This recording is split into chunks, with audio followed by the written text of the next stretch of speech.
guys, another concern video po. Ang sabi niya is, hello ma'am, normal po ba talaga sa babae na nanunulak kapag nilalabasan na? Pero kapag tinigil naman po, sasabihin, wag itigil. Bakit po ganon? Yes, may mga intense orgasm po talaga na nangyayari sa aming mga kababaihan. Hindi naman po lahat nanunulak, ano? Pero marami po sa kababaihan na kapag hindi nila makontain yung sobrang kiliti o yung intense na nararamdaman nila sa katawan, talagang hindi nila maiwasan na maitulak yung mga partner nila. Minsan nga, napikon pa yung kapartner nila dahil nag-e-enjoy pa itong gawin, pero pinupush na papalayo ng babae. Pero kapag tinigil mo naman, hahatakin ka uli pabalik. Hindi mo nga naman talaga maintindihan. Minsan, kapag first time ka sa ganitong sitwasyon, mamimisinterpret mo talaga yung partner mo na akala mo hindi siya nasasarapan kasi nga tinutulak na niya papalayo. Na parang nagbibigay na siya ng senyales na itigil mo na yung ginagawa mo sa kanya right away. Pero sa totoo lang, hindi lang talaga namin ma-regulate yung aming emotion kapag kami ay nandoon na sa rurok ng kasarapan. May kakayanan po kasi ang mga kababaihan na magkaroon ng multiple orgasm. Kapag tinuloy-tuloy nyo yan, talagang tutuloy-tuloy din na matapos siya ng matapos. Nakakadalawa, nakakatatlo, or minsan nakakaapat or more than pa ang babae. Hindi katulad ng mga kalalakihan na kailangan may pagitan bago uli mag-umpisa. Ang tawag po doon is refractory period. Refractory means nagre-recover muna yung katawan ng lalaki after niya mag-orgasm bago uli siya makaisa. Nakadepende po yan kung ano na yung edad ng lalaki. Kapag bata-bata ka pa, minsan few minutes lang, pwede ka na uling sumabak. Kapag medyo may edad naman na, kailangan 12 hours or at least more than 12 hours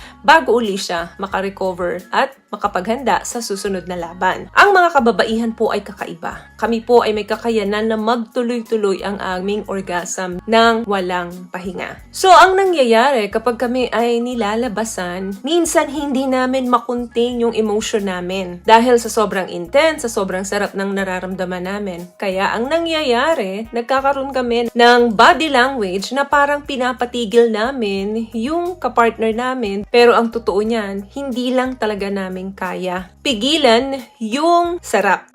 Kasi yung nangyayari sa katawan namin kapag kami ay nagkakaroon ng Big O. Para mas maunawaan po, is what I love about this product, itong No More Dark Secret ng K-Skin, bukod sa may advanced whitening na siya na kung saan pwede niyang matulungan na pumuti yung mga singit-singit mo, moisturizing, meron siyang anti-irritation, antibacterial, maintain healthy pH level. Hindi lang pambabae, meron din po tayong pang lalaki. When the peak moment finally comes, nagkakaroon kami ng muscle spasm. Mag-start na yan, especially doon sa aming pelvis. Ang part ng pelvis po, ito ay combination of the walls of the vagina, uterus, anus, and pelvic floor contacting. Yan ang dahilan kung bakit nagkakaroon ng waves of pleasure doon sa aming abdomen and the rest of our body. Mapapansin nyo minsan nanginginig ang mga kababaihan kapag nagbibig O. Pero magtataka ka rin, bakit yung iba? Hindi naman, normal lang naman pag nakakatapos sila.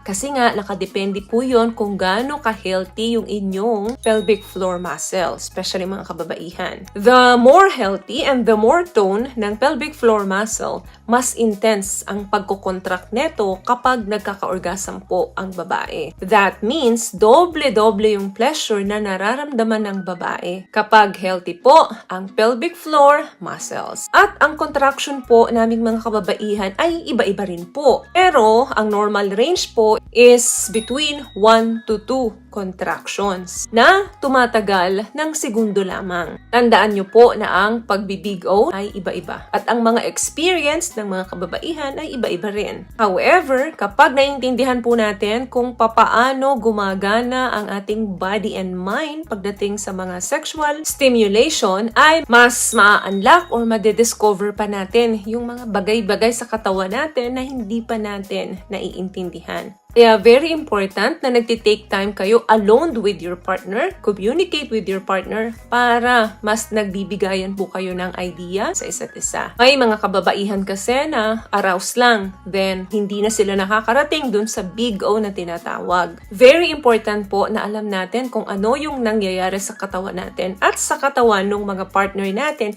every time na nakakatapos sila para hindi nyo po nami-misinterpret. But yes, normal po na ang mga kababaihan ay nanunulak, naniniko at nananadyak kapag po sila ay nakakatapos. Hindi ko naman po nilalahat pero marami po talagang mga kababaihan na hindi mapigil yung kanilang emosyon kapag po sila ay malapit na or nandoon na sa rurok ng kasarapan. So yun lamang guys ang video natin for today. I hope nakapagbigay po ako ng tips sa inyo. At kung nagustuhan niyo ang ating video, please give it a thumbs up, comment down below, and also share this video na rin po sa mga kaibigan sa tingin yung matutulungan ng video natin. Once again, palagi po kayong mag-iingat at palagi po kayong manalangin. Thank you guys for watching and see you in our next one. Always love yourself and be a blessing. Bye!